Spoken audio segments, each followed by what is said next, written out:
పక్కతోలని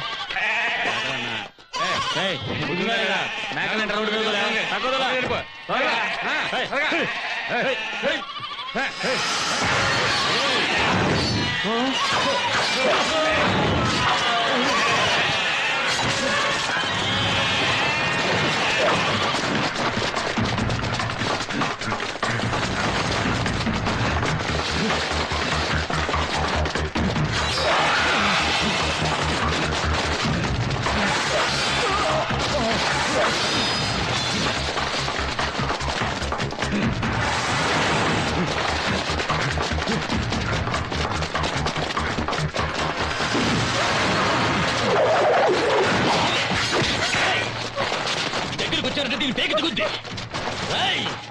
దగ్గరికి రాకండి, దీన్ని పేకి తెగిపోద్ది. వేణన్నా ఏం చేస్తున్నారు? వీడిని తరుకుంటూ వచ్చారు.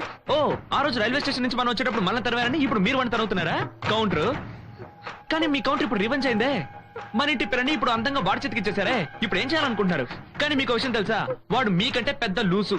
వాడు మనిషికి పుట్టాడో దున్నపోతుకు పుట్టాడో అర్థం కావట్లేదు. ఎరా నీకు అసలు బ్రెయిన్ ఉందా? భయపడిపోయాను. ఏం సార్ ఎవరు గొంతు మీద కత్తి పెట్టారు? ఆ పిల్ల ఎవరు? ఆ పిల్ల అందమైన కళ్ళు చూడండి. హలో ఇద్దరు దేకోమ్మా, నాకు చిన్న డౌట్. నువ్వే కదా ఆ పిల్ల గొంతు మీద కత్తి పెట్టావు, మరి నీకెందుకు చెమట పోస్తోంది? నీ మొహంలో మరణ భయం కనిపిస్తోంది. అడుగు నరికేస్తే నువ్వు చూస్తూ ఊరుకుంటావా? నువ్వు ప్రాణాలతో వెళ్ళిపోతావా? లూసు ఆ పిల్ల ప్రాణాలతో ఉంటేనే నువ్వు సేఫ్. ఆ తెలియకుండా వాగుతున్నావు పాపం. పాకెట్లో ఏదో ఉంది, అది కత్తా? చూడు కత్తింత చిన్నదిగా ఉంటుందా? సరిగ్గా చూడు కత్తింత చిన్నదిగా ఉంటుందా?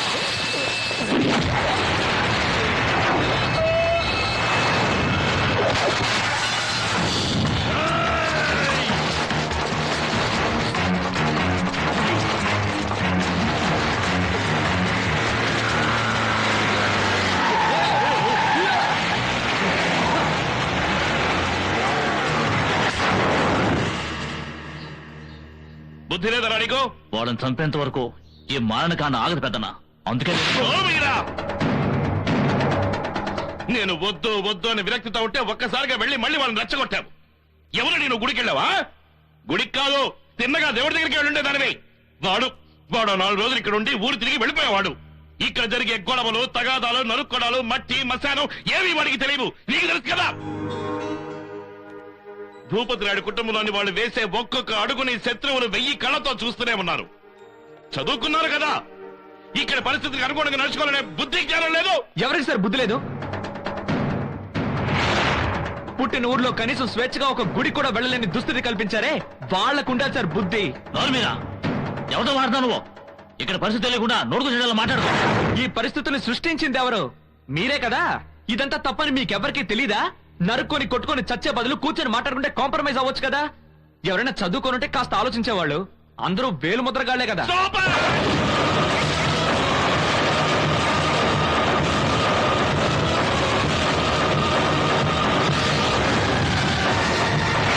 ఇవేమన్నా మీ కాలేజ్ గొడవ లాంటివి అనుకున్నావా? లవ్ అనే పేరుతోనో ర్యాగింగ్ అనే పేరుతోనో ఒకళ్ళొకళ్ళు తిట్టుకుని మరుసటి రోజు క్యాంటీన్లో కూర్చుని వేడిగా కాఫీ తగ్గి కాంప్రమైజ్ వెళ్ళిపోవడానికి ఇవి చిన్నపిల్లల కొట్లాట్లు కావు. తరతరాలుగా వంశ పారంపర్యంగా ఈ ఊళ్ళో జరుగుతున్న కులాల కురుక్షేత్రం. 100కి 100 మంది చదువుకున్న వాళ్ళు ఉన్న ఈ కాలంలోనే గుళ్ళో రథం కదలాలంటే 500 మందిని అరెస్ట్ చేయాల్సింది. 5,000 మంది పోలీసుల సెక్యూరిటీ అవసరం అవుతోంది. ఇప్పుడే ఇలాంటి పరిస్థితి అంటే గతంలో ఇంకెలా ఉండేది? పుట్టినప్పటి నుంచి తల్లి పాలతో పాటు నూరి పోసిన కులాల పిచ్చి ఇక్కడున్న వాళ్ళందరి నరాల్లోనూ జీర్ణించుకుపోయింది. ఇది కూర్చుని మాట్లాడుకునే విషయం కాదు. కూర్చుని మాట్లాడిన భూకంపంలాగా బీభత్సం సృష్టించే విషయం. ఎవడికి వాడు తెలుసుకుని మారితేనే ఇవన్నీ ఆగుతాయి. ఎవరెవరో uneducated Bhupathi Rayudu, MTech from BITS Pilani. Uma Maheshwari my wife, integrated mathematics from the same university. Not only from the same university but from the same village. మాది ప్రేమ వివాహం. మేము ప్రేమించుకునేటప్పుడు ఒకరి మనసులో ఒకరు అర్థం చేసుకున్నాం. ఈ ఊరి గురించి, ఇక్కడ సమస్యల గురించి పట్టించుకోలేదు. కానీ అసలే పగతో రగిలిపోతున్న ఈ 2 ఊరి వాళ్ళు మా ప్రేమ గురించి తెలిసిన వెంటనే మండిపడ్డారు.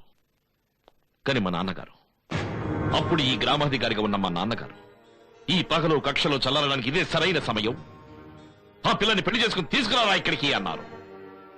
మేము కూడా ఎన్నో కలలతో ఆశలతో కొత్త జీవితాన్ని ప్రారంభిద్దామని ఈ ఊరికొచ్చాం.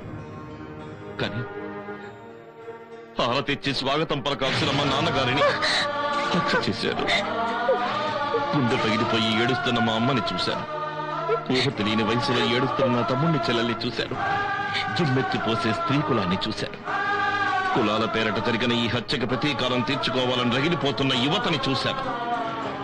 పెళ్లి కళతో కళకళలాడాల్సిన ఇల్లు చావు కళతో మారిందని నేను ఆశపడితే ఇల్లు మాత్రమే కాదు, 2 ఊళ్ళు శ్మశానాలుగా మారిపోతాయని నాకు నేనే సర్ది చెప్పుకున్నాను. కానీ తన ఇంట్లో కొడక ముందు నా కూతుర్ని నరికేయండి. నా కూతుర్నే కాదు, నా కూతుర్ని కట్టుకున్న వాడి వంశాన్ని నాశనం చేయండి. ఆ వంశాన్ని కాదు, ఆ ఊరిని కూడా నాశనం చేయండి. తగలబెట్టండి, నరికేయండి. నరికేస్తాం, తప్పకుండా నరికేస్తాం. కానీ తర్వాత నా కూతురు నాలుడని ఏడ్చి మొత్తుకున్నావో ముందు నిన్ను నరికేస్తాం. శభాష్ తమ్ముడు. ఊరంతా గగ్గోలు పెట్టడం చూసి తెల్లడిల్లిపోయాను. హింసకి పాల్పడకూడదు అనుకున్న నా చేతే కత్తి పట్టించారు.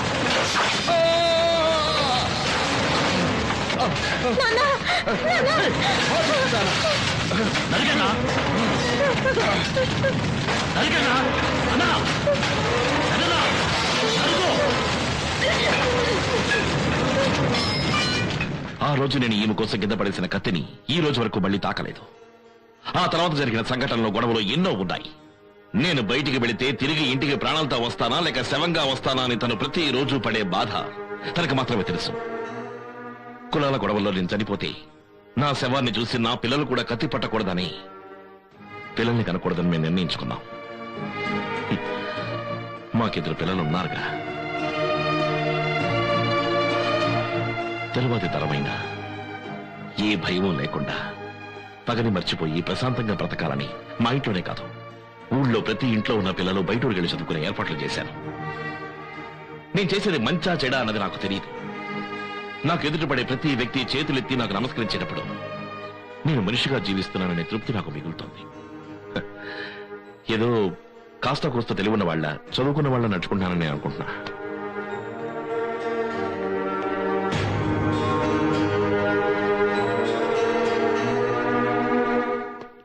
ఏదో ఇప్పుడు తప్పించుకొని వచ్చేసావు, కానీ ఎప్పుడు పగ ప్రతీకారం అంటూ కత్తులుడుతూ కత్తులు పట్టుకు తిరిగావే.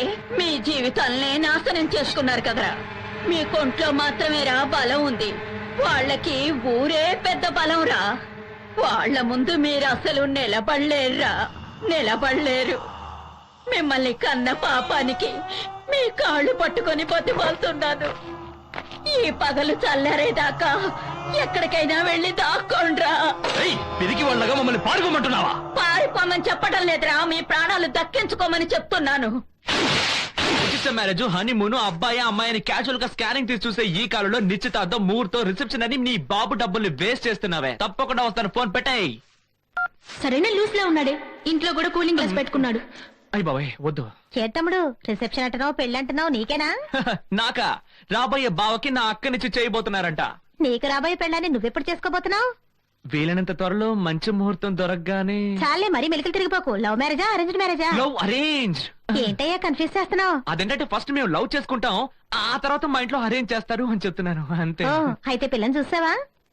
చూస్తూనే ఉన్నాను, చాలా సిన్సియర్ గా తన కోసమే వెతుకుతున్నాను. పిల్లలా ఉండాలో చెప్పబాయ్, మా వాళ్ళలో ఎవరినైనా చూస్తాను. పిల్లల ఉండాలో పాటలో వర్ణించినా. అయ్యో వెయిట్, నేను డైలాగ్స్ లోనే చెప్తాను, ఆలోగు నువ్వు దమ్ము కొట్టడానికి వెళ్ళొద్దు. Sit down. పిల్లలో ఉండాలో చెప్పు నరసింహ, వదిన సూపర్ గా సెలెక్ట్ చేస్తుంది. మా అన్నయ్యని సెలెక్ట్ చేసుకుంది కదా. ఆ అమ్మాయి నవ్వితే ముత్యాల జల్లులాగా గలగలగలాని హాయిగా ఉండాలి. గాలి గల్లలాడి ఆ ముగ్గురుల్ని చూస్తే ఆత్రేయగాల్లాగా నాకు కవితలు రాయాలి అనిపించాలి.